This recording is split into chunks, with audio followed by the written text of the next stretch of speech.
¿No se cansa de hacer eso? Es increíble. Cuanto más lo uso, más afilado está. Selamat datang di channel Diaktura bersama gue Jibril. Sebelum gue mulai, gue bakal jelasin dulu ini channel apa guys. Jadi channel ini adalah media yang ngebahas semua hal tentang dunia film yang kita bagi lewat beberapa segmen. Kalian bisa cek sendiri di channel kami, dan jangan lupa klik tombol subscribe untuk menjelajahi dunia perfilman bersama kami. Oke, kali ini gue bakal bawain segmen Diaktura Recap. Segmen ini sendiri bakalan membahas alur cerita dari sebuah film dengan lengkap. Jadi buat lu yang nggak bisa nonton karena kesibukan lu atau keterbatasan seperti tunanetra, dan buat orang-orang yang suka didongengin, lu harus pantengin deh channel ini. Oke, tanpa banyak cincong, gua akan ceritain ke kalian sebuah film dengan judul The Platform. Film ini sendiri perlu banget kalian tonton selepas menyaksikan video ini. Soalnya banyak hal yang menarik yang bisa kalian saksikan di film ini. Sebelum gua bahas lebih lanjut, video ini merupakan spoiler. Jadi buat lu yang gak suka di spoiler, mendingan lu skip video ini. Pengisahan dimulai dengan seorang koki tua yang berjalan menelusuri dapur besar. Si koki tua ini lagi ngecek makanan yang akan disajikan. Lalu seorang pria jangkung yang gak keurus bernama Goreng bangun di sebuah gedung dan bertemu dengan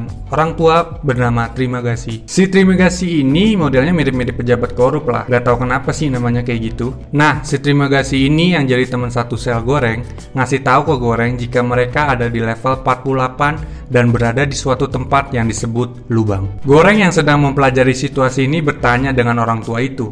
Tapi Trimagasi ogah-ogahan menjelaskan ke Goreng. Namun karena terus didesak, si Trimagasi akhirnya menjelaskan situasi tersebut. Si Trimagasi menjelaskan bahwa ada 2 orang di setiap tingkat penjara dan para narapidana dipindahkan ke tingkat yang berbeda di setiap bulannya. Goreng juga diberitahu bahwa makanan adalah kunci di penjara ini. Trimagasi juga ngomong kalau orang-orang di bawah dan di atas tidak saling berbicara. Kemudian alarm berbunyi dan sebuah platform berisi makanan yang sudah sebagian dimakan turun ke sel mereka melalui lubang di tengahnya. Si Trimagasi mulai melahap makanan, sementara Goreng terlihat jijik. Alasan si Goreng jijik ya karena meja besar itu hanya berisi makanan sisa. Lalu dari sisa makanan yang menjijikan itu, Goreng hanya mengambil apel yang belum dimakan dari meja dan memasukkannya ke dalam saku untuk dimakan nanti. Saat meja mulai turun ke sel di bawah mereka, Trimagasi meludahi makanan dan meminum sisa anggur, dan muka Goreng yang tidak suka dengan tindakan dari teman satu selnya itu terlihat marah. Setelah meja sepenuhnya turun ke tingkat berikutnya, sel mulai menjadi sangat panas. Kemudian, Trimagasi menjelaskan makanan hanya menjadi milik mereka saat meja berada di lantai mereka. Sebagai hukuman karena Goreng menyimpan apel, para penjaga menaikkan suhu sel itu. Panas hanya akan hilang ketika Goreng melempar apel ke lubang yang di bawah. Kemudian setelah beberapa hari, Goreng mulai untuk bercerita kenapa dia berada di lubang selama 6 bulan. Alasannya karena ia akan menerima imbalan ijazah terakreditasi. Lalu gantian si Trimagasi yang membagikan ceritanya yang sepele. Jadi si Trimagasi ini terlibat suatu pembunuhan yang tidak ia sengaja, dan dia dianggap gila. Karena alasan itu, si Trimagasi memilih sel ini daripada harus masuk ke rumah sakit jiwa. Trimagasi juga ngomong ke Goreng kalau level terendah yang ia pernah dapatkan adalah 132, dan dia negesin bahwa tidak ada makanan yang berhasil sampai sejauh itu. Lalu di sini Goreng mulai ngide dengan berteriak ke tingkat yang lebih tinggi untuk menghemat makanan. Tetapi Trimagasi mengatakan mereka tidak akan mendengarkan seorang komunis. Ketika Goreng berteriak ke bawah kepada narapidana lain untuk menghemat makanan, tapi si orang tua ini malah buang air kecil coba ke meja besar yang sudah tak karuan bentukannya. Suatu hari Goreng mengatakan dia membawa buku ke dalam penjara. Nggak tahu kenapa sih dia bawa buku. Sementara Trimagasi membawa pisau. Ini lebih masuk akal. Terus juga Goreng yang awalnya menolak untuk makan terpaksa bergabung dengan Trimagasi di meja itu. Nah, hari terus berganti sampai suatu hari seorang wanita duduk di platform saat turun. Trimagasi menjelaskan bahwa wanita ini turun ke peron sejauh yang dia bisa setiap bulan untuk mencari anaknya. Ketika meja turun ke level 49, narapidana di sana mencoba untuk memperkosanya. Goreng berteriak pada mereka untuk berhenti. Kemudian cewek itu yang bernama Miharu membunuh kedua pria itu dan melanjutkan rencananya. Setelah beberapa hari, kelakuan Goreng menjadi tidak terlalu sopan dan lebih seperti Trimagazi.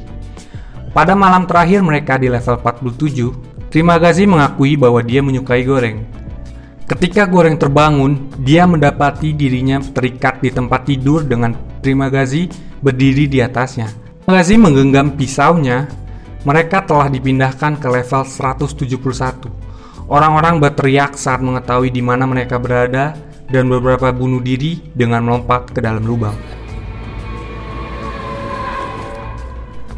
Trimagazi takut jika dia tidak mengikat Goreng.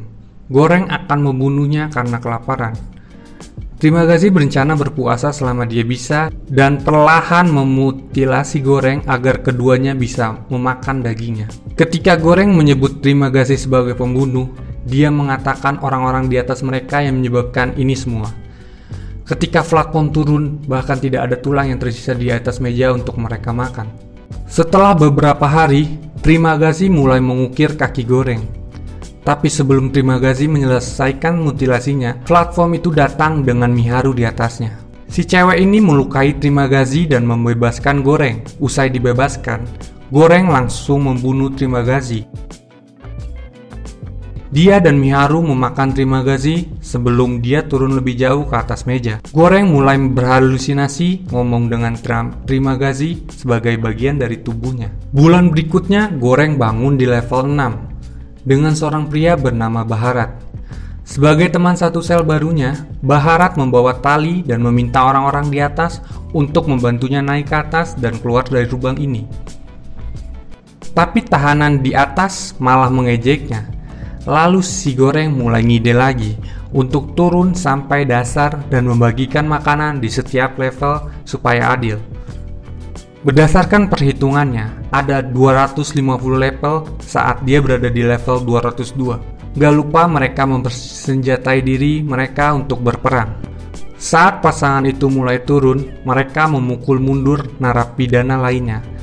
Lalu mereka bertemu dengan orang bijak, yang dikenal Baharat. Orang bijak itu mengatakan jika keduanya harus memastikan setidaknya ada satu hidangan lezat yang dikirim kembali ke platform yang belum dimakan sama sekali. Hidangan yang tidak dimakan itu akan berfungsi sebagai pesan kepada administrasi bahwa mereka sudah ditaklukkan. Goreng dan Baharat memilih panah kota untuk dikembalikan sama sekali tanpa dimakan. Pasangan tersebut berhasil memaksa para narapidana untuk menjaga makanan saat mereka turun. Goreng dan Baharat menyerang dan membunuh para narapidana yang kejam, tetapi mereka sendiri menderita luka yang sangat parah. Bahkan Miharu harus meninggal karena luka tusuk untuk melindungi panah kota itu. Saat mereka terus turun, mereka menemukan orang-orang yang sudah mati atau tidak waras di tingkat yang lebih rendah. Platform berhenti di level 333. Menurut mereka adalah level terakhir. Di level itu mereka menemukan anak Miharu. Pasangan itu turun dari platform dan memberikan panah kota kepada anak itu dan tidur. Ketika Goreng terbangun, keesokan harinya, dia menemukan Baharat sudah tewas karena luka-lukanya. Platform mencapai level mereka hari itu tanpa makanan. Goreng menarik anak itu ke peron dan membelai anak itu hingga tidur. Platform akhirnya turun ke bagian paling bawah. Di bagian bawah, Goreng kembali bertemu dengan roh Trimagazi yang mengatakan perjalanan Goreng sudah berakhir. Trimagazi juga mengatakan anak adalah pesan sejati yang harus dikirim kembali ke pihak administrasi. Dan film ini selesai.